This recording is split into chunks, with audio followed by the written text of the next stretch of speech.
I think it was really emotional to think that I might never be a mom. And I know that there's other pathways to becoming a mom too. And those are beautiful pathways. But I think it was just a dream that I had imagined that felt like was changing. Step right up, folks. You're now entering It's a Circus, where motherhood, womanhood, and self care aren't always a show stopping act, but they're certainly entertaining. I'm your host, Elsa, here to prove that no one really knows what they're doing, and that's perfectly fine. Let's have some real conversations, peel back the layers, and remind you that you're never alone in this season of becoming. Let's get the show rolling. Okay, I am so excited for you to meet Kavita. She is amazing. And our conversation is just absolutely wonderful. As I was editing it, it just really felt, and I hope that you get that sense, Kavita is very open and vulnerable. She speaks about just going through like fertility things and some loss and grief, as well as just kind of this overall thought around motherhood and being a working mom. I love this conversation. It feels so warm. I literally texted her after and I was like, this like conversation makes me miss you. Like, need to see you ASAP. Let's have some coffee. And I think you'll walk away with those same feelings. So enjoy. Without further ado, here she is. Hi, welcome to It's a Circus podcast. Hello, hello. So good to see you. I'm so happy to have you on here. And I will just say we were busy chit-chatting and we didn't hit record fast enough because we have to just like dive right in. And I love it. I agree. It's my favorite thing. Okay, I'm going to kick us off with the question that I kick us off with. But I would love for you to just like easy breezy quickly like introduce yourself to all of us. Yeah. My name's Kavita Tisdale. I grew up in Bloomington, Indiana, so I'm a Midwestern girl. And I met my husband while at working in a leadership program for GE. And then most recently, we had our daughter, Alia, who is almost 3 years old. So that's like a little bit about me. I work at Airbnb corporate. Love it. Super cool culture. And I feel like so supportive of new parents in a way that I just haven't experienced before. So really, really loving kind of my job right now. I love that. And like kudos to them because that's not always easy to find. So amazing. To- Um, so your daughter, um, have you always wanted to be a mother? And was it a surprise with her? So that's a great question. I think that I've definitely always wanted to be a mother, but I don't think it was forefront of my mind in terms of like, by the time I'm a certain age, I need to be married or I want to become a mother. So there was no timeline around it. Um, Probably also because I didn't know as much about how biology works and how it sometimes can be much harder when you're older. So, my husband and I got married when I was 30, and then we started trying not too long after that. And it took a few years for us to have my daughter Alia. And so that journey was really, really hard. Yeah. Every month, I think I couldn't wait to see if my cycle started. I would take a pregnancy test, for years and then be disappointed. So that process was super, super tough. And then actually, we had set up a fertility appointment the month that we ended up finding out that we had gotten pregnant after a few years. So it was a surprise in that way where I wasn't expecting it, but it made it that much more special. We were so appreciative. We had been waiting for that moment for so long, so ready to become parents, not knowing that our journey was going to take so long. So, yeah. Oh my gosh. Okay. So I know that there is a lot of stats, and I don't know them off the top of my head, but I know there is a lot of them that talk about um just the challenges of what it can take to conceive a child. So take us back to those moments. Like when you first decided and started trying, how long was it until you felt frustrated? And were there anything that you did that, I don't know, moved the process along a little bit faster? Or how was that whole moment? Gosh, it was, you know what? I would say there were different stages of it. Like Yeah. when we first started off, it was like, it's going to happen. Don't stress about it. Um, people don't always get pregnant right away. Like, wait, take some time. They say it can take 6 months to a year. Um, and so we were kind of like, okay, casually trying. Then I think after it got closer to a year, we really started to be like, okay, this isn't happening for us. We need to be more thoughtful about this approach or taking ovulation tests or timing intercourse. And that's when I think the shift became a lot harder. It felt like, we both had really busy lives and you're trying to schedule times to connect and make this work. And you're slowly losing hope each month that it's actually going to happen. And I think that for me, I think it was really emotional to think that I might never be a mom. And I know that there's other pathways to becoming a mom too. And those are beautiful pathways. But I think it was just a dream that I had imagined that felt like was changing. And so at the year mark, I think that's when you start to question, like, am I doing something wrong? Um, should I have started this process a while ago? Gosh. Um, and it's really tough when you don't know why it's not happening, and then it's something that you both really, really want. And then you're thinking about, you know, my husband and I talked previously, he's one of, 7 kids, I'm one of 3. We thought, like, 4 or 5 would be phenomenal. Um, slowly feeling that dream slip away too, was really, really tough. So, yeah, that was kind of our journey, and then, after a year and a period of time of being a lot more targeted and trying to have a child, I think when we hit, like, the 2-year mark or so, we started talking about what are the right steps to help us or support us, and I think that's when we had, set up an appointment in the future and then just happened to, naturally get pregnant, within those next few months or so, and that was just such a blessing. I think we are just so appreciative of being able to be parents, Yeah.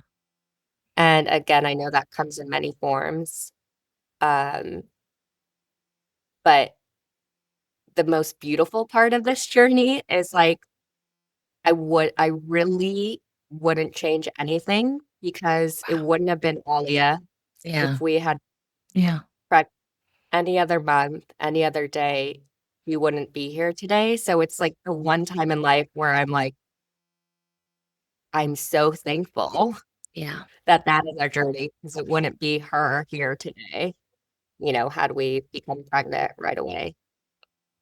That's so beautiful. And thank you for sharing. I know so many people are going to resonate with that journey. When you think back about just all the feelings that happen in those moments, is there anything advice that you would give yourself at that time that maybe somebody who's currently in that moment, it would be beneficial to hear?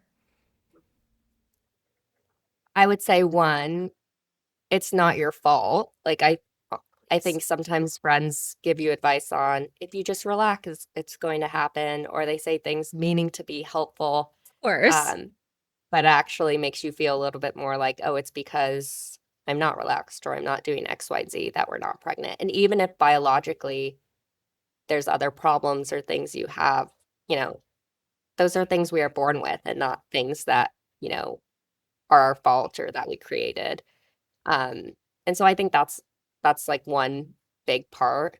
Two is that there's two partners in the equation too. I think a lot of women put a lot of weight on like, is there something wrong with me and what am I doing? And I think my husband and I took approach of we don't know what the problem is, so let's both make, you know, any positive changes we can to give ourselves the best shot. And that I'm really grateful for because I feel like he's such a good partner, such an equal partner, and it wasn't a journey of me by myself. It was a, hey, how do we both try to make changes to, you know, improve our chances? And but going back to your just question in general on like if there's any guidance I would give folks, it's hard because I just said, you know, I wouldn't trade it because it was my daughter. But I do think that, like, if you want a larger family, you're thinking about those things, not to be afraid to set up a fertility appointment, to have those conversations early, 6 months in. There's a lot that they just teach you about egg quality, sperm quality. Um, there's things you learn about your body that I think are so important. And that would have been the one thing that I would have done differently the first time around is just started those conversations, learn more about fertility versus waiting a couple years down the line. Wow. Yeah, I think that's really good advice. And something that happens literally in all of my conversations and in very different ways is like this idea of either in retrospect or in the moment of being like, wait a second. Like, I have got to go and kind of like plow this path for myself because who else is going to do that basically is what kind of comes up on so many levels during this whole entire journey. So I think that's just some really valuable advice is just, start that conversation as early as you need to or want to, or earlier than you think you need to.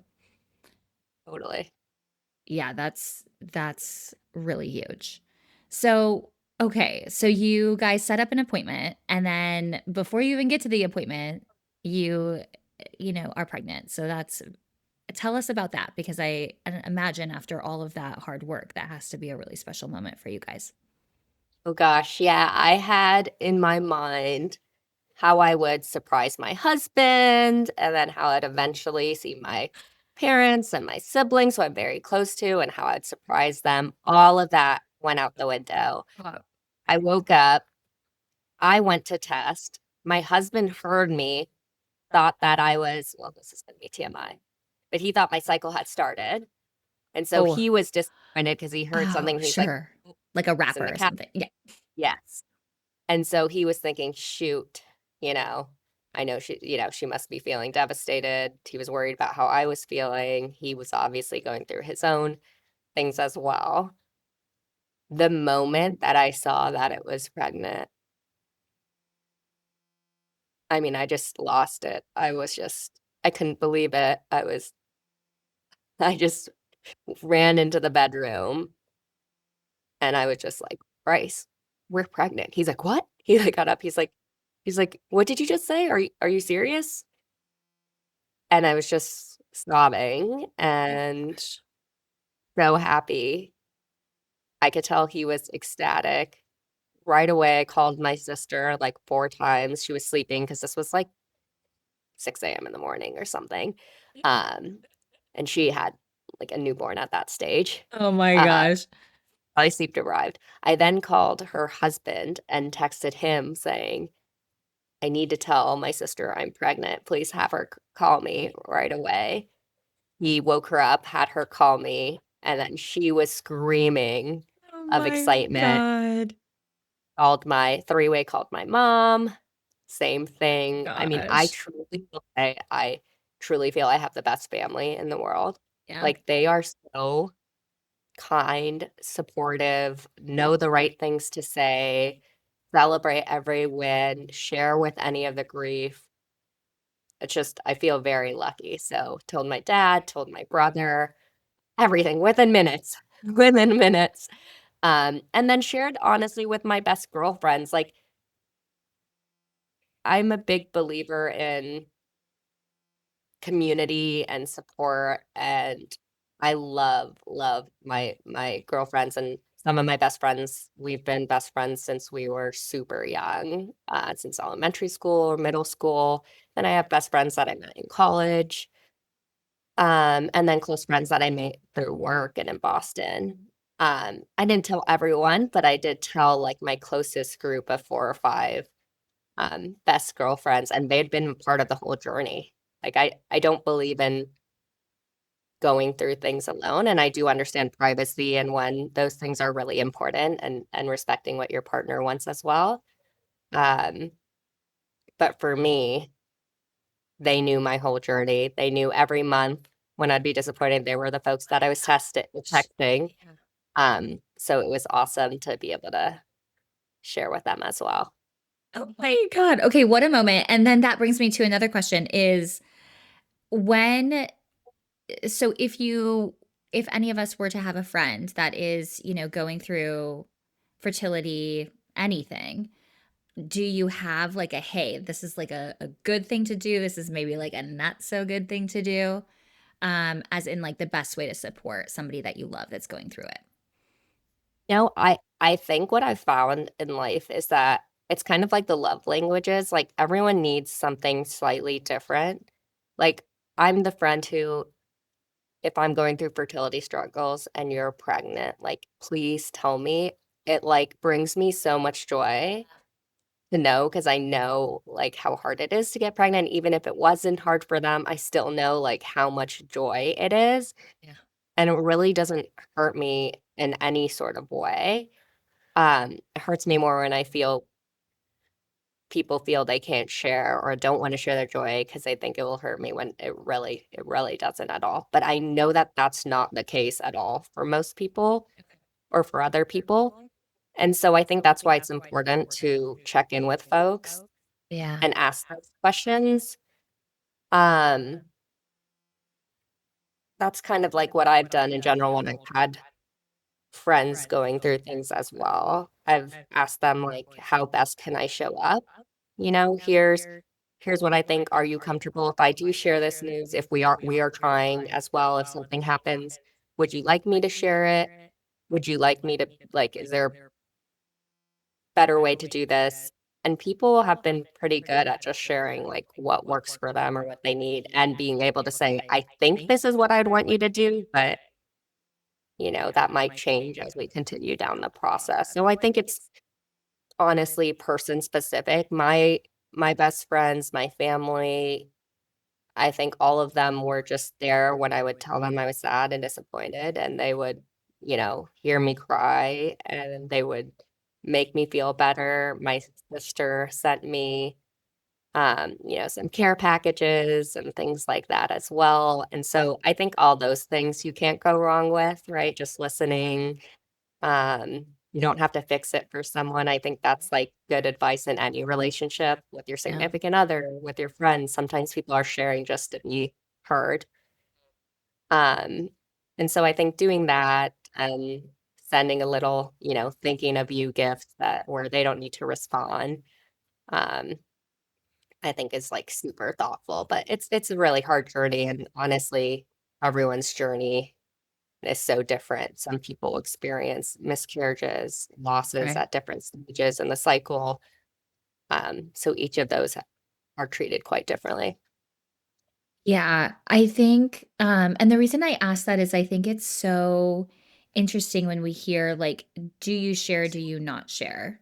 So, and like, what are the reasons around that? I think what, I mean, honestly, I'm just gonna tell you what I just appreciate about you in general, outside of anything, is just your vulnerability, your honesty. It's so refreshing. It's so magnetic. It's just, I could just talk to you forever because of that. But I think that is such a unique quality because I do think that so many people keep things locked up or don't want to talk about it or don't want to share or don't want to, burden somebody with, something, that whole idea around that. I think, to be able to create a safe space for people to share in honesty, I think is like so critical, especially if you have a friend going through something like this or family member.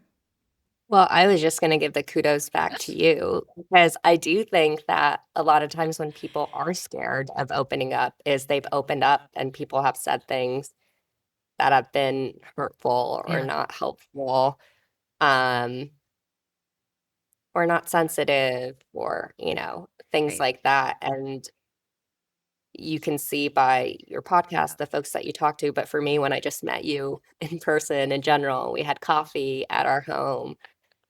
You can tell when someone is a safe space and loving and hearing you and receptive. And so I think that's something I've learned with time is I'm choosy with who I do open up with. And I want to be around people where I can be my authentic self and I can share my highs and I can share my lows. But it also comes down to who the person is and, Totally. how they make you feel in those moments. And I think that you do an amazing job of that. Thanks, babe.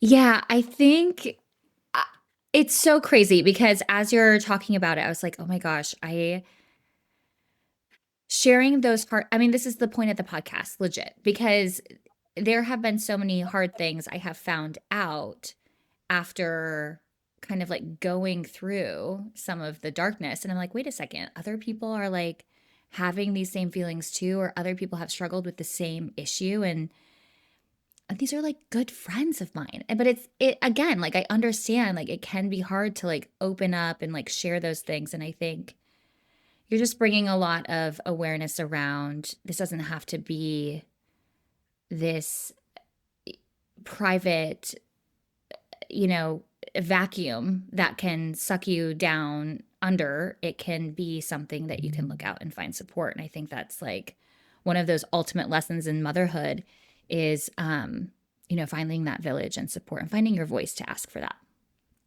Totally. And then, I think it's again, but being choosy about who those people are, right? Like Right. if you can open up and you can find those 1 to 2 people, it doesn't have to be a lot of people. Right. And you can choose to share and get that comfort and see the similarities. I always say my postpartum journey didn't feel lonely because of the women that I had in my friend group. I texted, oh, that's gonna make me emotional again, but I texted like 2 weeks in to, a girl group I had, and I said, "How have you amazing mamas done this? I thought that I was, like, meant to be a mom, and I'm really struggling, each day. I'm exhausted." I was pumping every 2 hours, um, and I was, like, just feeling like I was failing as a mom, which I think a lot of people can relate to and the pressure they put on themselves. And I got the most beautiful responses from these women. This is exactly what I experienced. I don't miss the newborn days. It's hard when we're so little and you can't see the rewards of them laughing and the appreciation and all these other parts that come down the line and just so much more. Like they just sent such comforting, "We've been here before. You got this," and it gets better so quickly. Like, we're here, keep taking it day by day, and so I do think that community is important, but it's how people receive you. If folks received me differently, of course, it would be hard to open up, and it would isolate me in the journey. So I do think it's important of, like, finding those people that you trust, um, that are also open and vulnerable with you as well, and that Yeah. can make a journey feel a lot less isolating. And the same, I had friends who hadn't been moms before, 2 of my best friends, and they've been amazing through the journey. That's They so picked up awesome. everything, didn't matter how late it was. I feel like they went through the journey with me. They showed up, like, When my daughter was 2 months old, they would play with her, watch her, give me a break. Like, if you let people in, they don't have to be going through that exact life experience to hear you and to understand what you're going through in a way. Yeah, that's beautiful, especially in those moments in the trenches because it is so valuable. Okay, before we get to postpartum, because obviously we got to talk about that, but tell me about pregnancy. How was it for you? How was it for your body? Were you tired? Did you love it? Did you hate it? Tell me all the things. Um, I am so glad that I have like somewhat of short-term memory when it came to pregnancy because I was sick for 9 months. Okay. So I was Yep. physically ill, vomiting for all 9 months of it. There was no second trimester. It gets better. Had a few emergency room trips. It was rough. And my personality, I think it's my family's too, which is very much like you need to be productive 24/7 all the time. Yep. So to have to like sit down and rest gave me a lot of guilt. Like I'm not productive or I'm not helping out as much around the home as I should. And all this guilt that I've had to, work on. My husband's really great and helping me understand the importance of self-care, and resting does not equal lazy. It's important to do those things. Right. Yes. Please rest a little bit. Uh, but pregnancy honestly was so hard for me, but it was helpful just knowing that I was pregnant when, I'd wished for it so much. But I will say it gave me a first, I'll say, small glimpse into what it might be like if you had a chronic health issue, because for 9 months I was so sick. It was so debilitating. I didn't know if after birth I would ever feel the same. Physically, I didn't know if I was going to always feel that exhausted in perpetuity. And of course, we all know motherhood, is definitely tiring, but this Yeah. is a different level of fatigue and exhaustion, which was like, can't even get out of the couch. Um, and so I think that was really tough, not knowing if this is what it was going to be like in perpetuity. But the moment my daughter came out, seriously, the nausea went away, like all of these symptoms were gone. And then there were new symptoms. Right. Of course. But I think the pregnancy journey was, I'll say, was really tough. But I knew that it was in my heart, I knew that there was a finite number of months to it. And I was hopeful that, at the end of it, that there was going to be the joy of having my daughter, which definitely is there, which is why, uh, I don't know if this is skipping ahead, but we've definitely been trying for our second. Yeah. Uh, and even though the pregnancy was so tough, it's because the reward at the end was just absolutely brilliant. So it's hard not to want more. Oh my God. I know. I, well, my son is almost about to be 4, and I was like totally going down the old pictures of when they're so little. And I just was like, oh my God, I can't believe we bring life into the world. I mean, it's just absolutely bonkers. And they're so small and helpless and like can't even see and look like little aliens. And you're just like, Yeah. what is this? And then like when you look at the pictures, at least for me, like we were like, oh my gosh, our baby's like the most beautiful baby that Oh, we've ever totally. had. And then like Yeah. 4 months later, we'd look back at the picture and would be like, is that how she looked? Like we're like, all right. So I think there's some hormones going on, some love when you see those little aliens where, you know, Seriously. you are blinded. But let me tell you, my girlfriends, no, they would tell me. They'd be like, is there something wrong with her head?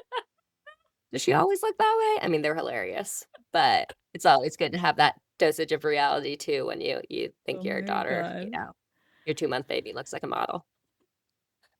Oh my God, so cute. I mean, she is really cute. So, just saying. I mean, Um, I'm biased, but she's a seriously, she's really cute. cutie. So cute. Okay, so pregnancy, kind of tough times, but you're Yes. right. It and you're right. It is hard to think back at that. I just remember like those last couple weeks being like absolutely impossible to even like breathe, Yeah. Yeah. um, or eat or anything. How was birth for you? Were you someone that had a birth plan? Did you have a whole philosophy behind it? What was your strategy and what ended up happening? I was I think, like, of the 9 months of being in so much pain, I was like, "I am going to have an epidural." So that was part of my birth plan, and other than that, you know, my daughter came, like, a week and a half late, and so she was really wanting to stay in there long, um, which was, like, already tough after, like, a hard pregnancy. I was like, "Oh my gosh, how much longer can she stay in here?" And then they start doing, like, regular check-ins because 'cause they're like, "It gets really dangerous as you Right. go Yeah. too many weeks." So that was scary in its own way, but I didn't have, like I didn't have a big plan in terms of, like, actual birth. I will say that I had, like, a horrible experience with a nurse there, and I feel that I'm, like, a very patient person or empathetic or try to always look at things from different perspectives, but there was a moment where before giving birth, I was choking on my vomit, and I was trying to call my husband to, like, help me, and she was like, "Ew, you're trying to have your husband watch you vomit?" She was, like, telling him to go sit back down, which he just ignored and came up and, like, helped me sit up and was like, "I think she's choking on her vomit." Um, My God. and he just that was just one of probably, like, 4 or 5 things that she did that I just thought were just not very kind, Yeah. and so, my husband makes a joke that, like, I kicked everyone out of the delivery room, and I told them I felt like my body was gonna collapse, so I said, "I need to pass out," and so I took, like, a 30-minute power nap. That nurse's shift ended. Thank God. The Goodbye. new nurse came in, and then I pushed 3 pushes, and she came out, and my husband was like, you just Yeah. wanted your daughter to come out in a, Good vibes. with a that was and she was so kind, and she was amazing, and so, again, you never know what other people are going through, but, um, I just didn't really appreciate being that nurse there during that experience, and so but other than that, look, it was great, um amazing. My husband always said he's just like, it just blows my mind what your body was able to do, and, like, it's incredible to see that. Um, but I will say I was very surprised she was blonde hair, blue eyes. I thought that that would be a recessive trait. I asked my husband if he cheated on me, he said, "It doesn't work like that. She came out of you." Um, but that was honestly probably, like, one of the biggest surprises was was that, and I love her perfectly exactly how she is, Mhm. but I will say it's just different. I have people, like, come up to me and, if she's in the stroller with me and they're like, "Oh, is that your daughter?" And I feel like they ask because we're not the same colored skin tone or hair. I just feel like it happens more often. Um, and I told my husband that too, even where we lived in Boston. I think some people would assume that I was the nanny or something else versus actually her mother. So I think that was something I hadn't really even thought about. Sure, yeah. Uh, but again, love her. I am so thankful for who she is and how she is. I would not change a thing about her.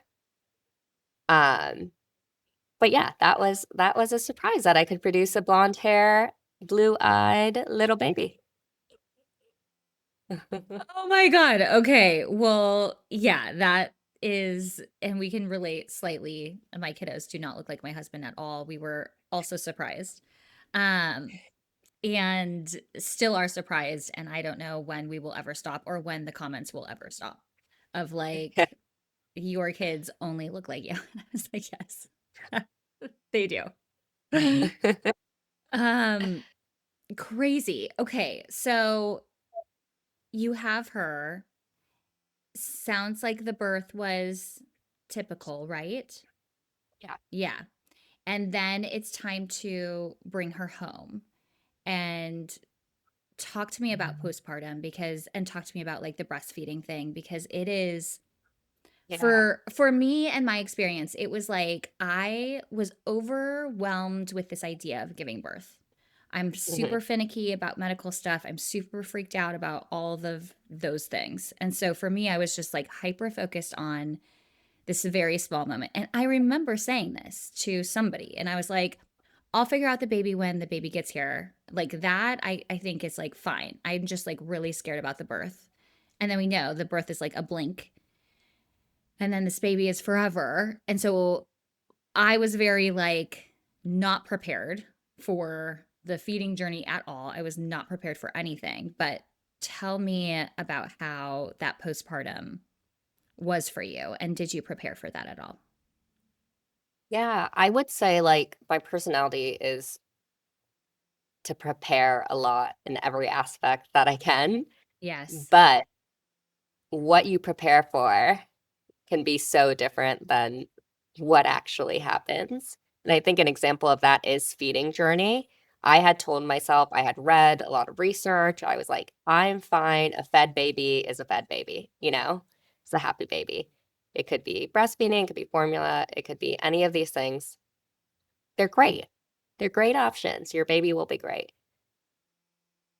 Even though I feel like I mentally prepared myself when I thought for that, it was very different than what I felt in the moments of my feeding journey.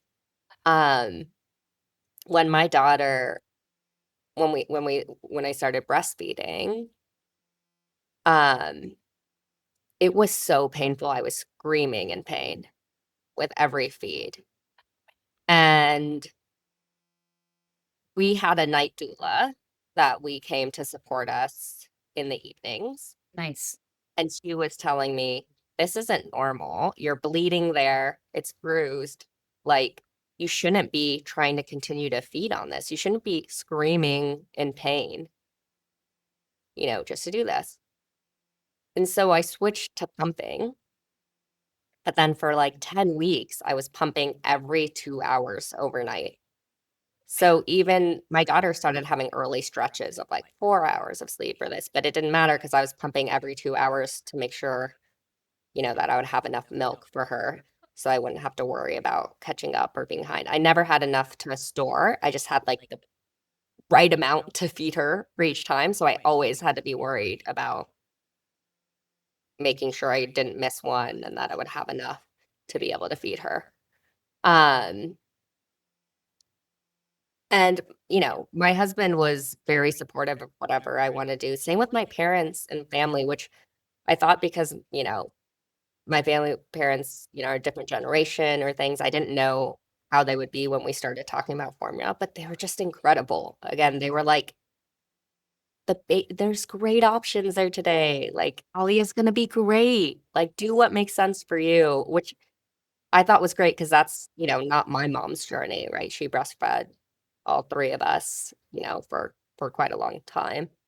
That makes it sound like we're 6-year-olds breastfeeding, which we weren't. Which no shame in that game either, but, I think for, like, a year to 2 for each of us, right? And so that was just, you know, what her experience was, and also I think, financially, probably was harder to, like, afford formula and do those things too, for us growing up. And so, in talking to my husband, he was like, "Look, I really think this is impacting your mental health. You're not getting sleep. You're having to be up every 2 hours." I hated pumping. It didn't feel great. My daughter would be crying in the next room, and I couldn't get up and pick her up because I was tied to a pump. Oh, Uh, and it was heart-wrenching, honestly, for me. And I didn't think it would be so hard to switch to formula. I believe that a fed baby is best, whatever method, but it felt like I was failing, and I think a lot of moms that I've spoken to can relate to that feeling. It felt like I wasn't giving my daughter the best shot. I was worried, will she constantly be sick? You know? And then I had one of my aunts who, is a doctor in California, went to Stanford Med School there. She sent me over this white paper that basically said, you know, the most important thing for like a child's health does have to do with like genetics. Um, and it was really helpful just reading that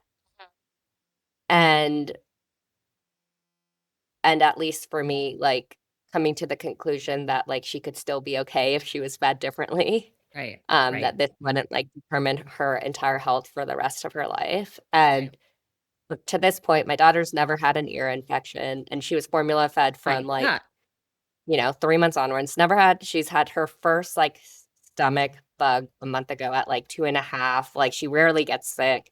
And I just felt like I had thought since I switched to formula early, like she was just going to be sick all the time. And so I think what I've learned is like that's whether your child is having multiple infections or not, like I wouldn't attribute it just to like your feeding journey, right? Or what Right. happened. Like every scenario is different. Maybe they have a older sibling that's going to daycare, right? Right. And that can be impacting, how sick they are or not. There's so many different factors. It's not just this one factor of how you're being fed My that gosh. impacts. And so, yeah, I think for me, I will say it was a really tough journey.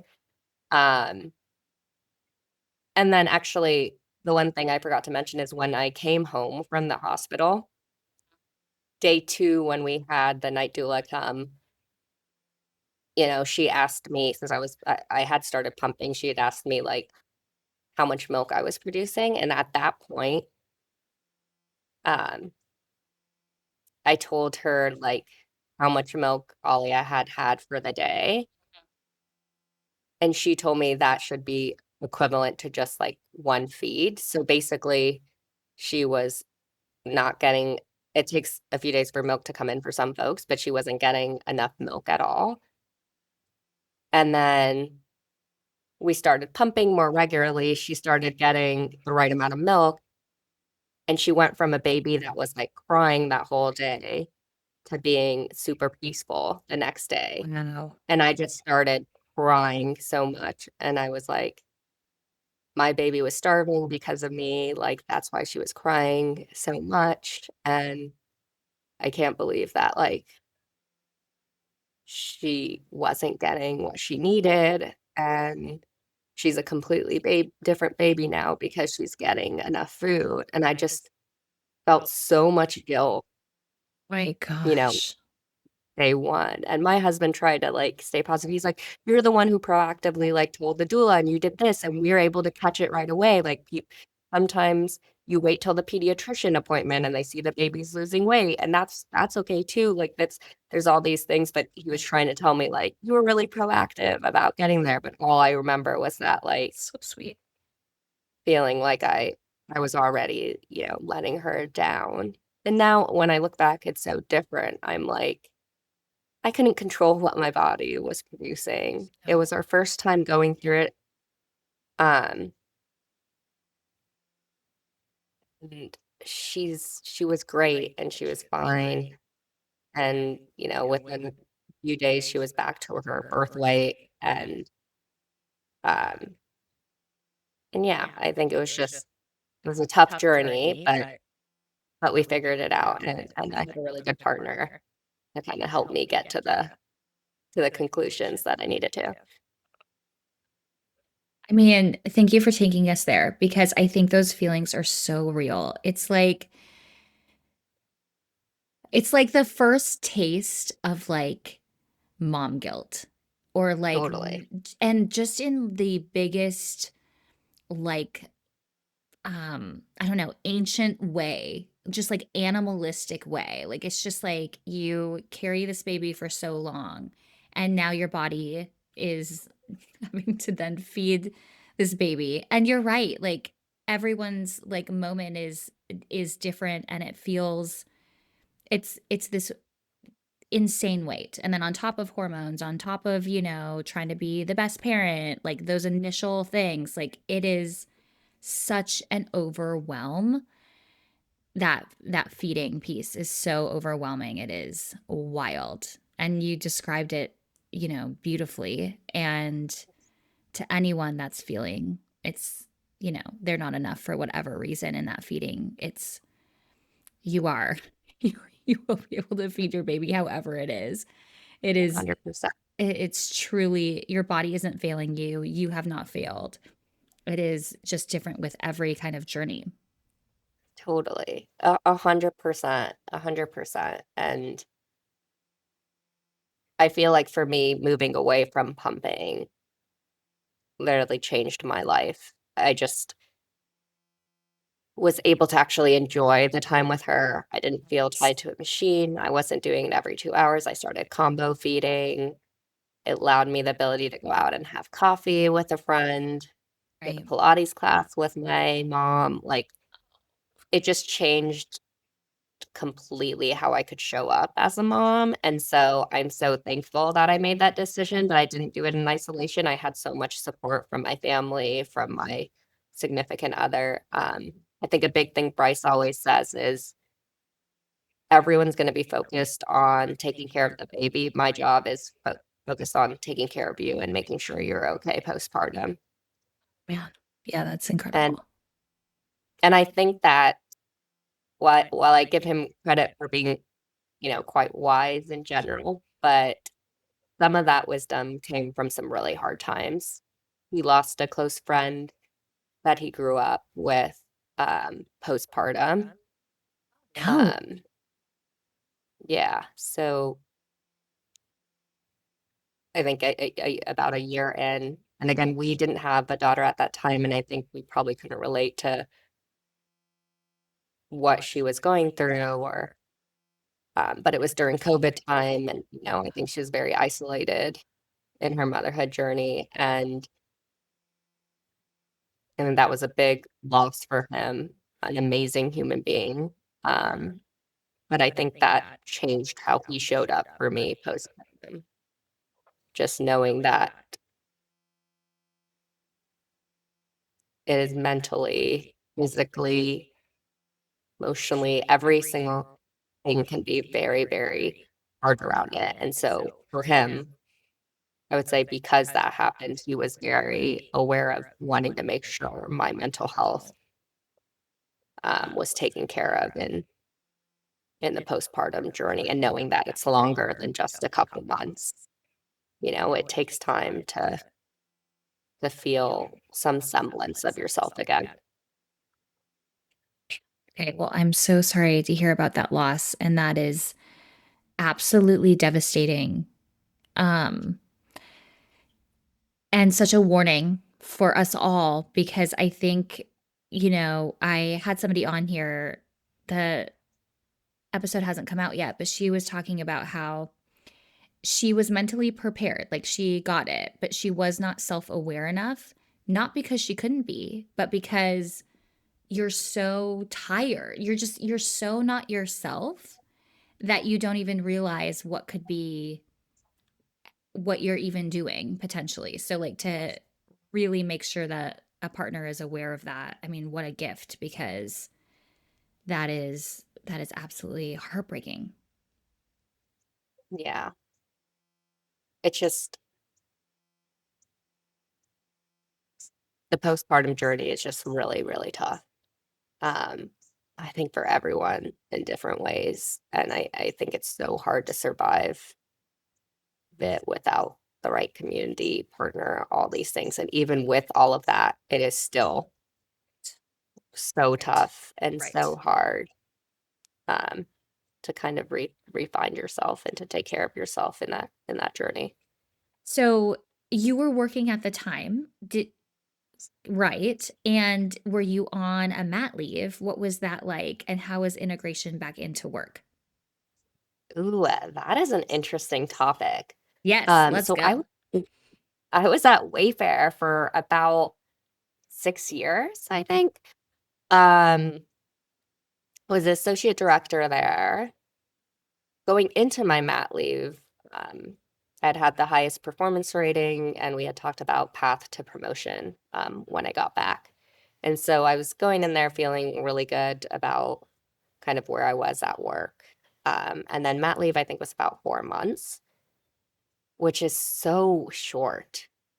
I have some friends in different companies or in Europe or places where they have a year leave, and that feels like a lot better. And so to have to go back to work when your baby's so little, and I know 4 months is a blessing compared to what a lot of people have, and let alone to have it be paid, um, was super tough. And then Wayfair went back into the office, and that to me felt impossible. And so did my husband's work. And we were just like, how have parents done this? You Right. know, he would do drop-offs. Our daycare wouldn't open till 7:30. He's driving 45 minutes, trying to get into the office by 8, not going to make it, always going to be a little bit late. I would do pickups because I'm just an emotional person. So drop-offs for me, it's like to this day, I still cry. And, it's been how many years? Um, I don't let her see me cry. I go around the corner and then I cry. I remember one mom was like, "Oh my gosh, is this your first day of drop-off?" And I was like, "Oh my gosh, I can't tell her. It's been like 2 years." Um, I love it so much. But I would do pickups, but I would have to leave work at 4 p.m. to walk to the train, to then get home, to then grab my Gosh. car, to then get to her and feel like I was one of the last parents to pick her up. And so I would feel like, oh my gosh, I'm leaving work at this time to have to do it. Oh my gosh, I feel horrible. My daughter's like waiting for me here, and I'm, not able, like I'm one of the last people to pick her up. And I was just like, this is really tough. And I know this is the reality for so many folks. So one, that was kind of like an adjustment where I was like, this has been quite different. But I think I knew pretty quickly. I'm very much like, if I know a situation's not working for me, I'm pretty much like, hey, how do I take action towards this, or what are my next steps? And so I was like, I know that I want to be in a fully remote company, allows me to for me to show up better as a parent and as a partner, um, without feeling like I'm constantly exhausted, spending a lot of time commuting, losing, a couple hours to commuting each day. Same with my husband, and getting that time back to be able to be more present with my family and less stressed.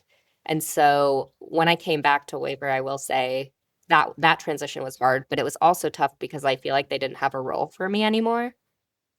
And when I've talked to other women post, it feels like a lot of folks have had the same experience where, someone's kind of taken over your role during that time and then they don't really have a spot for you, but I think legally they're supposed to.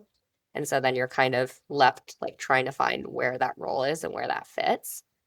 Um, and so, my manager was like, look, you're still, one of our top performers. We want to make sure you have a place in the company. Like, here's some other roles or plots that are available.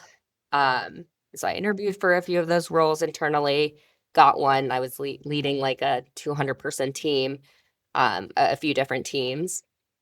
And then probably like a month later, majority of that org at the senior level got eliminated. And so my role was eliminated.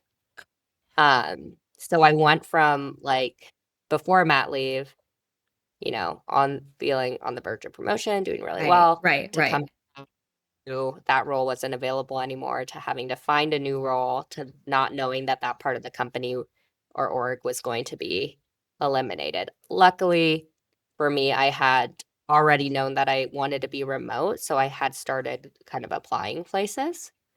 Um, and then landed at my dream company, which I didn't even know was my dream company at that time, Airbnb.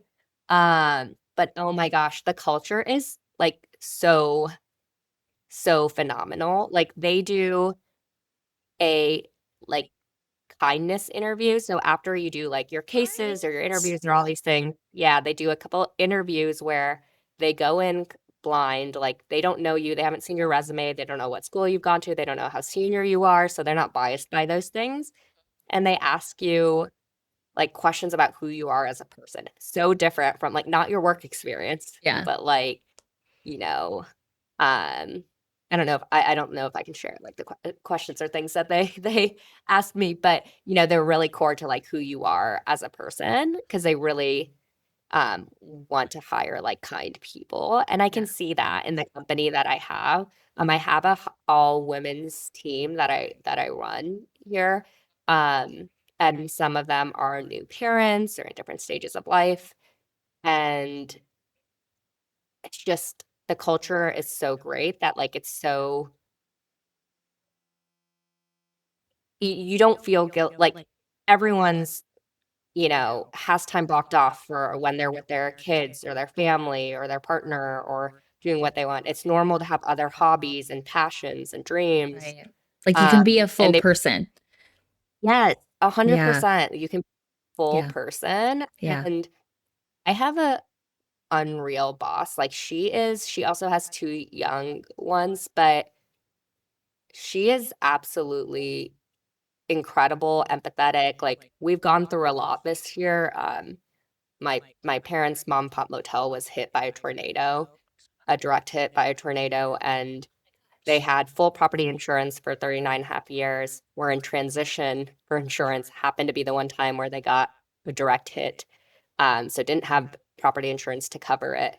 And my dad got actually lifted in the tornado, and luckily, the Gosh. roof collapsed and saved him. And there was just so much that happened this year, Right. and that to me being the worst of all things, and the way that my boss showed up without question, take the time you need, go do this, made sure everything was handled. I I feel like people say that, but then sometimes you're still feeling the pressure or you pay for it when you come back that you like Yes. took that time off or whatever Yes. happens or it's said. Yes. Um, she gave me a critical talent award like month later, and I was already feeling guilty, like I had this time off, like I did this, I've been focused on these things, and she for her she didn't blink an eye for it. It was like I was just so touched because I feel like she she understands that like work doesn't have to take away from like life and be a stressor, and um she's someone that I would work for forever because of the way that she's treated me, my family, in like all these tough times. And that's what I try to also emulate with my team, where I know folks on my team who haven't slept at night because their kids haven't slept all night. And I'm like, you don't need to make up the hours. You don't need to do X, Y, and Z. Like, take what you need. Like, you're great. You add value. You know, you don't Y- need to log back at midnight, when your kid's asleep Prove to do. that this and this and this. Yeah, exactly. Yeah. We can go a tiny bit slower, and it's okay and it's great and it's better for them. And then it allows, some people say, yeah, you do that and then you get loyalty and get people who are willing to work harder. I mean, I don't think I do it for those reasons. I think it's just good to be a good human and take care of people. And, that's really important. And I definitely have that in my boss today. She's incredible. So I'm super grateful for that. And again, I don't know Airbnb in general, I love, and I feel it's like overall a culture that's very great for new parents, but I know that she specifically drives like a really good culture within our org because of that. So I'm thankful for that. Wow. That is a very wonderful place to be. And I just want to like highlight and say that should happen everywhere. That should be Thanks. that should happen everywhere.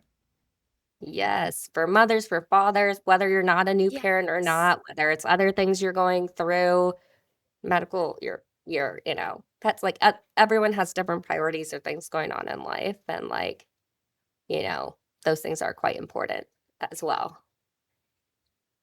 Yeah, I think I agree and I think that's so wonderful. So the next like kind of thought that I'd love for you to just share your philosophy on is just, being a working parent. And I know, yes, you have flexibility in your job, but it's still demanding of you and your time. And then I know that you travel for work too. How do you Yeah. balance it all? Um, Having the best partner in the Yeah. world. Yeah, I really think it's impossible without that. I mean, our first offsite was in Paris, and that was like my first time being away from my daughter. And I was telling my husband, like, Airbnb pays for you being able to take your child with you if they're under 2 and pay for someone like your spouse or your mother, mother-in-law, or a friend to take care of them, to come with you, like, provides all these benefits. And so I was like, "Should we do that?" And he was like, "No, this should be your time to go there, enjoy, you know, have those moments with your team, like, to yourself." And I don't have to leave him a list. I don't He's the one who cooks more in our family. I don't have to leave him food or anything. Not that those are any, bad things, but it's very much like if he's gone, I know how to do everything with my daughter end to end without needing something. If I'm gone, he knows how to do everything just as much as I do end to end. So I think having that equal partnership, I actually tell him this. I tell him, there's all these stats on how like marriage satisfaction drops like within the first couple of years of having a kids. And I was like, I believe ours has like grown even more. And I really attribute that to you because I feel like anytime I'm like, "I wanna go to dinner with, like, these friends or do these things," he's always like, "Yes, please do it. It's important. It's important for you to do these things. Go out, do that." And I know that, like, he always tells me, like, I love, like, the one-on-one times with her, like, when him and her just go to the park and they do these things, and they do it often, all the time. And he's like, "That's really special to me," and I feel like he's equally invested in her because he was like that from day one, just the same way that I was, We write family goals, we, like, um, put sticky notes, and we have different categories of, like, our goals for, like, our relationship, for, like, finance, for health, for all these different categories, for Alia, and he had things of, like, I want her to, you know, tr I wanna sign her up for, like, a new activity that, like, does X, Y, and Z, and, like, he set up, gymnastics for her here that she does, like, I think we're very like, we kinda talk what we want that to be and, like, build it together, but I think it's hard to be a working mom. Sometimes when I meet people and they say, they like maybe have made a comment to say something like, "Oh, I totally understand you have to work. Like I'm lucky to not have to." I understand that perspective as well, but my husband and I talk. Either of us we could live on either one of our salaries, and be quite comfortable. Um, but we both choose to continue to work, and I think it's for a couple different reasons. I think I think any mom or any father should choose whatever's best for them. I think being a working mom, being a stay-at-home mom, same for a father, being a working father, being a stay-at-home father, all of those are beautiful options. And I wish we lived in a world where it is your choice, to do those things or to be able to do those things. For me, it's definitely a choice to work. For my husband, same as well. Um, but I think for me, it's growing up in an Indian culture and household. You see a lot of other families or people where the dynamic is strongly, the husband makes all the financial decisions, all the big decisions, and sometimes the wife doesn't have an equal say. Yeah. And that's not always the case in scenarios, right? Um or women are unhappy with their partner for reasons that are horrible and they feel they can't leave because they don't have the financial means to, right? Like I'm in all these mom groups and I read things that are devastating to me and the fear for someone to not have that. So I think because I grew up in a culture where I saw that, it was important for me. And my mom always said, for us, like, get a graduate degree, do those things, like, be able to build a career for yourself. And so I think that's something that like I wanted to do, and I don't think it's necessary. You don't have to work to have an equal say in your relationship. Um, but that's something that I wanted to do, and I think it's kind of, just a little bit of like what I saw growing up and feeling like sometimes it's harder to feel like you have an equal say if you're not bringing in something similar, and my husband always says, like, "There's 2 of us, 2 that make this amount or that do this, and that's really nice for me. I don't feel the pressure of just bringing in," and so we partner in those ways, but then, um, again, I think we're really intentional with the jobs we chose. We both chose to go to remote first companies. What it allows us to do is we're not rushed in the morning and we're dropping our daughter off, right? Like Right. we get to be at home and enjoy breakfast with her and move at a slower pace and, drop her off and not have an hour commute or 2 hour commute and be able to come back home and get working in a small amount of time. So I think we were quite intentional with what we chose. We both actually had received offers from different companies that were more at the senior VP level, paid a lot more.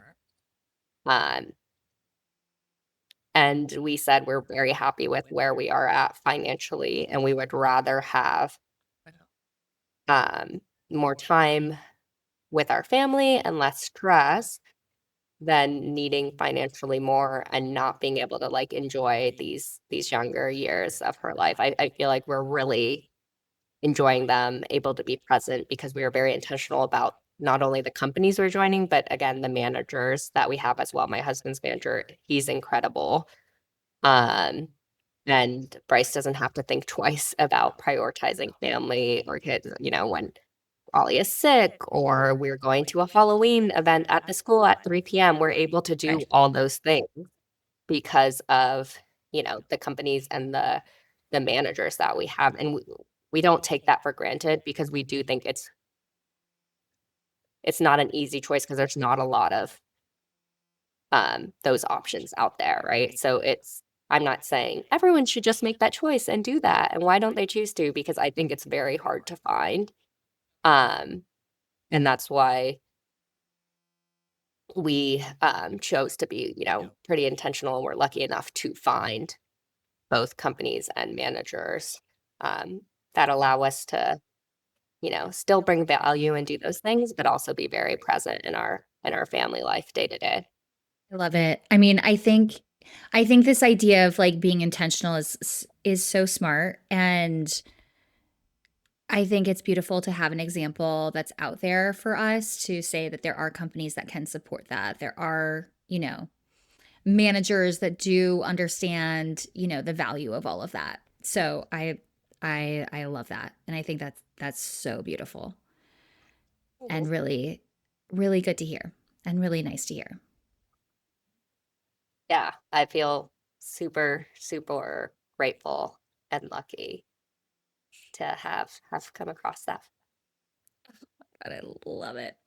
Mhm. Um okay, so for you, raising a daughter, tell me, when you think about, your journey and like what you hope for her, has there been like a parenting philosophy or anything that you are just like, this is my goal to be, a certain way or to, parent a daughter? What are your thoughts and ideas around that? Gosh, yeah, I don't know if I could really summarize it into one thing. I think there's a lot of things that my husband and I both think about. I think one of the things we've accepted is that we're not gonna be able to protect her from everything, right? That there's no matter how much we want to try to teach or guide, there's gonna be a lot of things that are not under our control. Yeah. And so I think kind of our North Star is that, like, how do we create, similar to what you and I were talking about before, but how do we create this like safe, loving environment for us that she knows she can share anything or show up anyway, and that we're still there to like receive her with so much love and like kindness, and that she feels that even if she's done something completely wrong, that we've created an environment where it might still be hard for her, but that she knows that she can come to us and that like we're going to be there for her. And so I think that that's like, if I go down the path of like everything that I like hope to prevent for her or things that I've experienced as a woman that have been really hard, I think it's going to be impossible to be able to do that. And I wish I could. There's so many things that I've experienced that I would like never dream of for her. Right. Um, but I know the reality is that like that's not going to be completely in our control. And so, how do we raise her to be like a kind, loving, empathetic human being. Every night before she goes to sleep, we say, she says, Alia is kind, strong, hardworking, intelligent, beautiful inside and out. And then we say, and most of all, and she says, loved by mommy and daddy.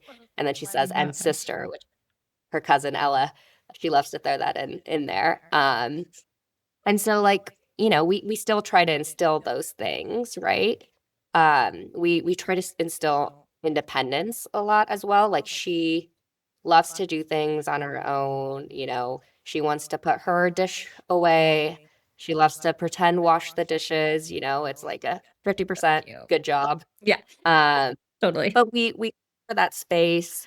If she's climbing something or doing something and the outcome is not like severely being injured, she might fall, she do that.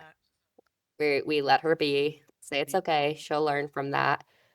So I think we do try to instill like different qualities, humor. She is super goofy. Our family is like, we love to be goofy. Like today, it was like cold in the morning or yesterday, and we were like running around outside our pool, which we have a pool fence, just singing, it's cold, and like running around after each other. And first, my husband and her were doing that, and she's like, Mommy, join. So I came outside and we started running. Like, I think we think humor is like an important trait to have I in gotcha. I love life. it. Um, so yeah, but I think it all, you were saying kind of if there's one thing, it all comes back to we're not going to be able to control everything in life. We want to give her that safe space. And I think that more than trying to guide her, it's more of what are rules for ourselves. Like, how do we make sure we're emotionally present for her? How do we make sure that like we're patient? How do we make sure we model good arguments and like Yeah. the ability to apologize, the ability to acknowledge what you've done?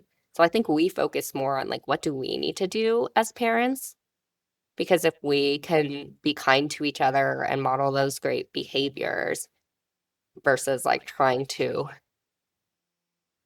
teach her or have her do those things that like hopefully those are the things that she'll see and do and be willing to expect from other people. But, saying all of that, she has had some hard times in daycare. I say hard times, she loves it, but she's so social. But one time I picked her up, her best friend is kind of like the troublemaker in class, and he was yelling at her like Alia's fat over and over again. And I was not expecting that at like 2.5 years old, to be able to have to start having those conversations with her and, obviously addressed it with a teacher. Um, his best friend also tries to kiss her all the time during class, and she tells us, I don't want to do that. She's saying kisses for mom and daddy, not Yeah. for friends. So we try to talk her through those things. So it's hard. We weren't expecting to have like, all those conversations at 2, um, but yeah, so I think we try to guide her. It's crazy how much they do listen to you, she tells us, she said, I told him, no, thank you. Kissing, not for friends. Have to ask if you want to hug.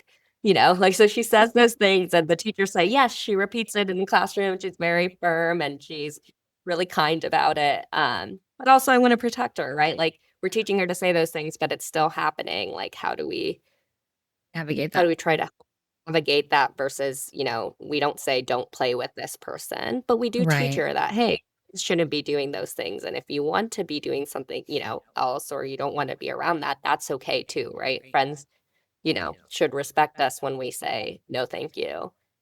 But yeah, so we're figuring it out as we go. Um, yeah, it's tough sometimes, like hearing your 2-year-old daughter be hearing a comment, about her body. Maybe she doesn't know what it means to this point right now, but it just it's hard because we know what Crazy. it's like. Yeah, we know what it's like, when you grow up. So to know that it's already starting at this Wow. age, and you can see this girl's ribs. This girl's Yeah. tiny. So it's like, but that matters. But it's like, come on, man. What are you doing? Oh Um, my gosh. That is wild. But yeah. yeah, I mean, you have to be able to like have those conversations. And I mean, as crazy as it is, I can't help but think, wow, she's really gonna be prepared.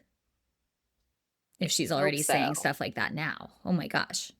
Yeah, I hope so. And the other thing we do is like we try to be really intentional about the other families that we're around and our friends. And I've met some like really beautiful people here. And I think it's kind of more about like the parents and who they are and like that they believe in generosity and kindness and those sort of things. And like, look, we're not going to be able to control everything that happens in school, but if outside of it, if in our family time and the time of the people we surround ourselves with, she sees, what is right and like the importance of treating people well. And we have this advent calendar that we have for this Christmas where each day you peel off an act of kindness that like we'll do together as a family.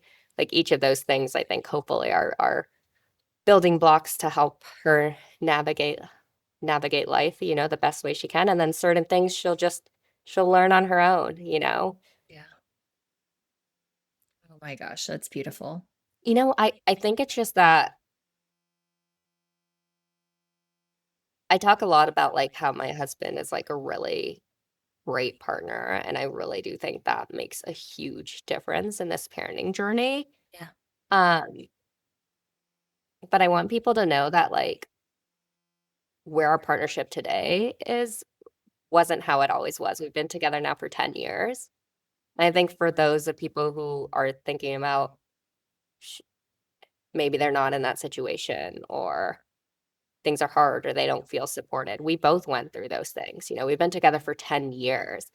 And we actually did therapy for a year of our relationship, I think, like, the first year we were married, and that was, like, a game changer for us, and it really changed the way that we showed up, uh, you know, for each other, the way that we supported each other, the way that we started to be much more team-oriented, and I think that's important to say because I think sometimes we'll think, and relationships are really, really hard, um, but it's not always, roses and butterflies, and I love my husband today 5,000,000 times more than I ever have in any part of our relationship because I've seen how he showed up for me postpartum. I saw how he shows up for my daughter, but I do think it's because we had to go through really hard times. So we had to go through investing in our relationship. We think that, counseling was beautiful for that time frame of life. We looked at it as like best practices. Why wouldn't you go and learn from people who are experts? And I don't think all counselors are amazing. I think you have to be thoughtful about who works for you and finding the right people. I and I think that's important to find the right match for you as a couple. But I think that's important to share is Yeah. that we weren't who we are today, I'm so proud of, but it's because we had to hit some really hard times, 5 years ago and, like, put in the work and effort, and it's made this new stage of life just be really awesome, and I really think that, like, the reason why I'm loving, like, these years with my daughter are because of him, like, and our relationship, and so I'm so thankful for that, but I think it's important to state that, it took a lot of work and effort and hard times and misses in communication, misses in understanding each other, times where it felt like, "Is this right? Is this gonna work out?" Yeah. You know, to get to where we are today.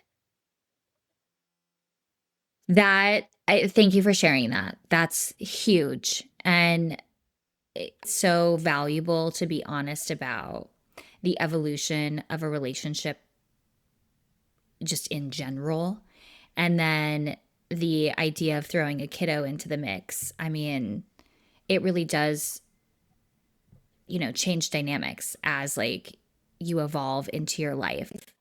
I was having this, like, thought to myself the other day as I was like, I had, like, in my mind, like, all these goals to get to, and then as soon as, like, I had the kiddos, the whole world, like, exploded, and then I was like, "Wait a second. What is this part of my life about? Like, what am I" Yeah, like, it's such a and even as a kid, I was like, I would dream about these moments and, like, all of this stuff, and now that I'm here, I'm like, "Oh my gosh, this is such a strange in at least for me, lifespan. It's such a strange, like, pocket to be in because 'cause you're like, "Wait a second. Okay, what am I doing now? Who am I about?" And something that I really think is important, and you're kind of speaking to it, is like you evolve and change as a person, and to have somebody that's in your corner that's going to let you do that and support you through those things is like so valuable to your whole quality of life. And Oh, 100%. it's not easy. I think that is something that you're saying, and I just really want to drive the point home because you're so right. It's like that bliss doesn't happen unless there's work behind it and commitment behind it and maybe some really tough times. But to be able to live in a relationship like that is awesome.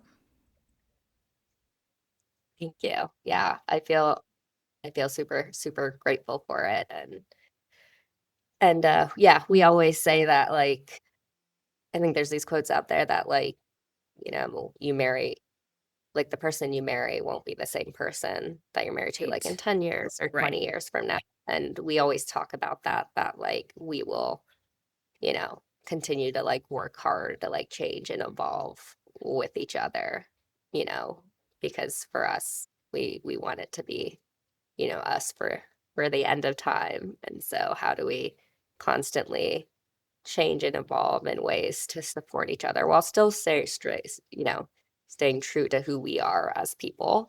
But Right. how do we support each other through these different phases of life? And again, I think some of the foundation that we had to bring early on has really helped in these, different stages of life and prioritizing each other and helping both people feel seen and appreciated. I know. It's wow. I mean, and what a gift that you guys gave yourselves, whether you knew it or not, like how valuable that's going to pay off. Oh, yeah, totally, totally. And look, I think any work in an investment Yeah. in a relationship is amazing and beautiful, but it's hard. Yeah. It's really hard. And you need both people to be able to be willing to do that. And so just again, thankful and so grateful for where we are today. But it was a journey together. And it's always a journey. Um, but I'm thankful for where we are right now in this stage of life because that was the only thing I could think of when you said, "How do you do it?" You're a working mom. Yeah. How do you have these balance? And it's really that is the answer, like just having an incredible partner is how this stage of life has been really beautiful for me. Amazing. Oh my gosh, incredible. I love it. I love it. Okay, first off, if you were to pick one word to describe motherhood, what would it be and why?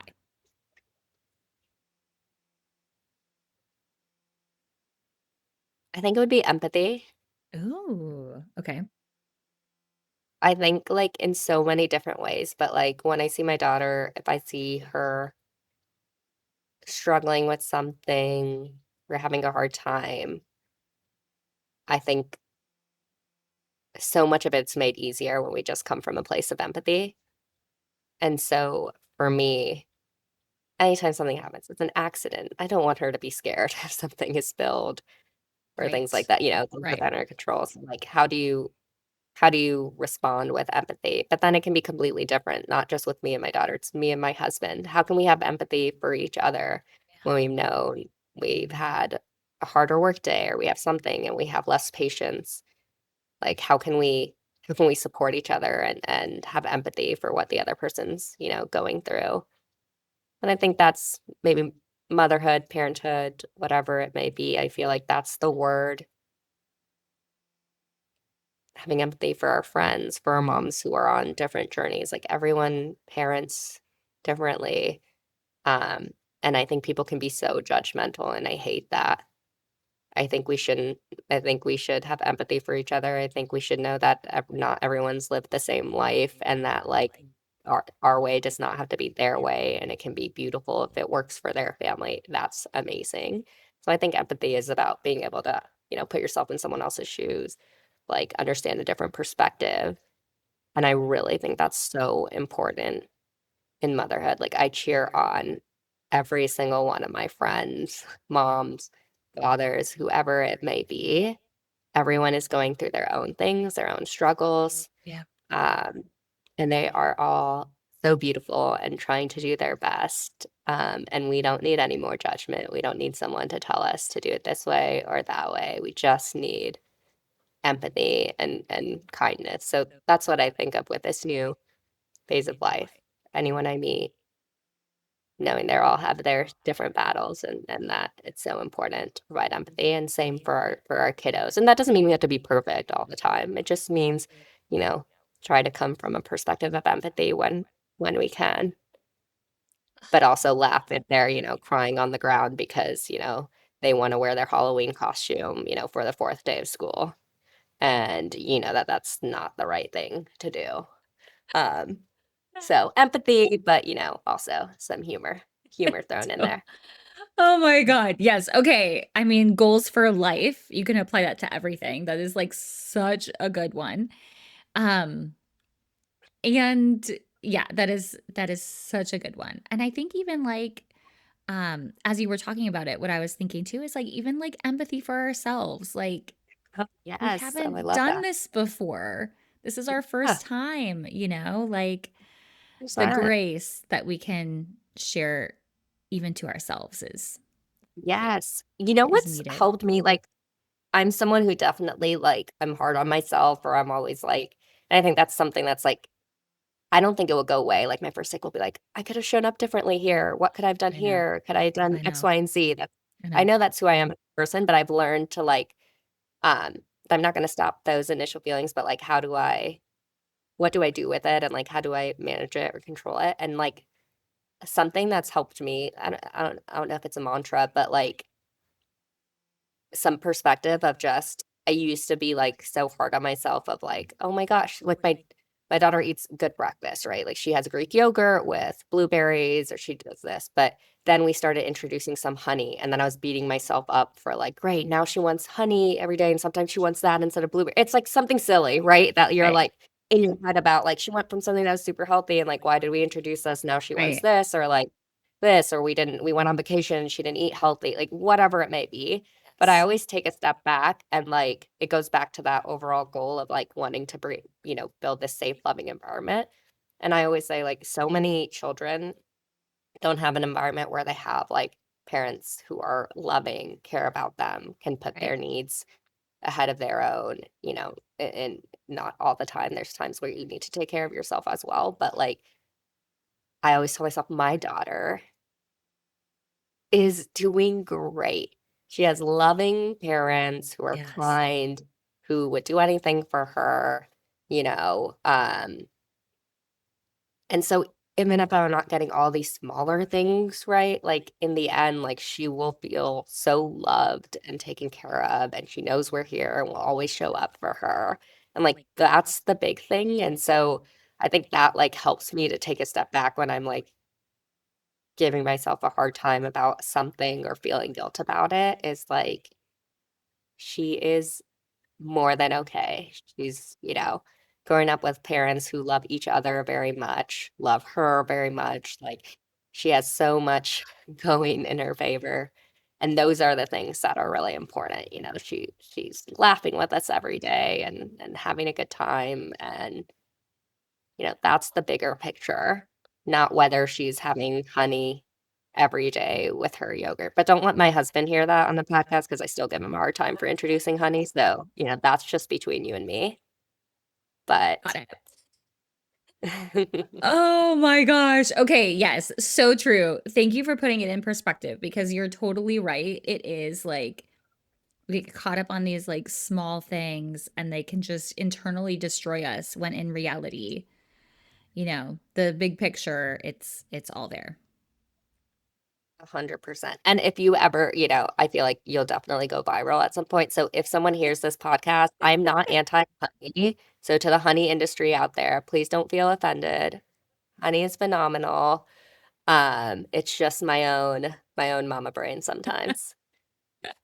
I love it. Yes, disclaimer, okay? No honey experts. Oh my God, I love it. Okay. What is a parenting myth that you've either heard around or maybe subscribed to that you wish would go away? Or you have since learned that it is a myth? Well, okay, I this might be controversial. Love it. Go. It's not, but then now you're gonna be like, "Okay, maybe not." But I feel like, um, on Instagram, there's always, like, all these tips of, like, things to say, don't say, all these sort of things, and Yes. sometimes you get so caught up in, like, "Oh, shoot, I didn't, like, say this the right way." I think one of the Yes. things I hear, don't say good job to someone, like, Mhm. say, "Tell me about your work," or "What do you Mhm. do?" But it's, like, not actually good to say, like, "Great job" for them, or they're, like, just Mhm. going to become people pleasers or all these things. Yes. I think that, like, for me, I've tried to just take a step back because, like, my parents said good job to me, like, I heard that in soccer. I don't think that that, like, totally derailed me, actually, as, like, a human being, and so I'm not saying it's a myth, and I respect, like, any sort of way that, like, people want to, like, talk to their kids or do those things, I think it all comes from, like, a good heart and good intention, but I think, like, the myth that, like, saying good job is gonna, like, destroy your child's, like,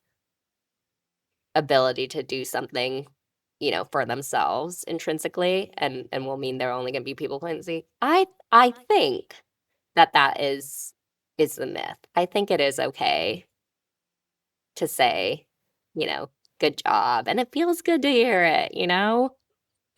I love that. Even We're busting the myth today, okay? We're busting it here right now. for sure. So, I wish I could think of something better, but I think that that's what comes to my mind. I just think yeah, I think there's not gonna be you know, I think it's okay to say good job. Love it. I mean, I am here for that. Those are freeing words. And I think too, it's, I'm sure you've seen this. It's all over social, but it's like the millennials are like reparenting themselves and trying to like reparent their parents and trying to like actually parent. And it's like this whole big, like insane, overthought process. And sometimes it's like, it's okay if you didn't say the right word. Yeah, Or you never 100 say the right word. I mean, that's also okay. Um, because totally. it just like Yeah, compounds this like perfectionist parenting, which is like absolutely impossible. totally, totally. Yeah, and again, I think it's just, like, having a few values that are core to you and, like, trying to stick to Yes. those, Like, I'm not gonna get everything perfectly right, and that's okay, but I'll acknowledge when I don't, and have those conversations with her or with my husband or the right partner, um, you know, but yeah. Yeah, I think that's the myth that comes to mind. What I'm curious, have you been asked that question, and what is the myth for you? Well, I think good question. I mean, good question for me. One, because I get to hear everybody's thing, which I think is just really good. I think maybe eh, most of mine have been like around breastfeeding, honestly, because Mm, similar to you, just that gigantic stress and like, I don't know, vacuum and tunnel of like self like punishing behavior around feeding your child is just so unnecessary on so many levels. And I just think we take it to the extreme.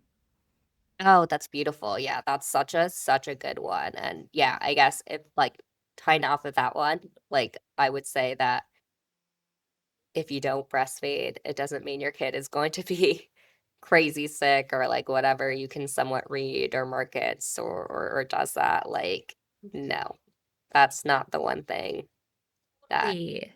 impacts a child, Totally. their health. No. And I Okay. feel like, That's a good yeah. And Elsa. thank you. And I think it's one of those things where we meet it initially, we have ideas about it, people warn us about it. And then when you're in the moment, it's like this pressure coming from like the nurses and the lactation consultants and all the thing where it's like, you can't leave this hospital unless we can get your Yeah. baby. It's such that moment after you have your baby is so like vulnerable mentally, Oh, yeah. emotionally, all of the things. And it's like everything is in slow motion and the world has stopped. And it's like, I wish I could give the gift of just, I don't know, a giant celebration for everyone that actually births a baby, a giant like high five to the partner that's had to like help and support them. And then this space to just like have a magical moment versus one full of like pressure and kind of like outside demands. Oh, 100%, 100%. That would be such a gift. But yeah. I know. Crazy what we go through. Okay, this is my last rapid fire question, but Yes, tell me. where in your world are you totally crushing it? Where are you proud of yourself? Where can we give you like a high five? Oh, that's such a sweet question. Um, I honestly think it's like I think it's what we were saying. There's oh my God, it all goes back to social media. But there's like some quote that's like, don't be so busy like trying to like build a life for your kids or family that like you don't get to like enjoy the life you have now. I totally butchered that. Do you know what it is? I mean, it sounds like I do. Yeah, it's like don't like overthink It's what's like in the future and just like be present basically. Yeah, well, it's like don't be too busy, yeah, like building the dream life that you don't get to actually like live that life, right? And I think that like something my husband and I talk a lot about, it's like, okay, if we were in our 80s or 90s or hundreds and will we look back and say, oh my gosh, I really wish that I would have spent more time at work doing X, Y, and Z. Right. Or I wish I really would have like taken that late night phone call instead of like attending my kid's soccer game. Right. Or is it going to be the opposite? And so I think that I'm really proud that like what we talked about, that we made intentional decisions to choose careers, managers that allow us to be like so enjoying this phase of life. Like I feel like I'm so present with my daughter. I feel like the thing I'm most proud of is like one of my good friends from Boston said like, I wish that you were my parents. And she was like, it's like such a fun, loving household. And I think that's what I feel proud of is that like with my daughter, I do feel that like we create a really fun, joyous household where like a home is meant to be lived in and enjoyed, and laughter is an important part of all of those things. And so I think that's what I feel the most proud of is just intentional decisions in my life today that allow me to show up for my family, both my daughter, my husband, my parents, my siblings, in a way that's really important for me so that I don't look back on life and wish I had spent my time differently. Beautiful. I love that. Beautiful reminder and couldn't be more proud of you for that. It's amazing. Such an inspo. Gosh, it's been so lovely to chat with you. Thanks for listening to It's a Circus podcast. If today's episode made you feel a little less alone, share it with a friend who might need it too. We are building something special at the Turner Brothers Circus, a space for women in transition to find connection, laughter, and support as they navigate motherhood, identity, and taking care of themselves along the way. I'd love for you to be a part of it. Remember, you're doing better than you think. Stay grounded, stay real, and embrace that beautiful mess. And as always, the show must go on. Until next time.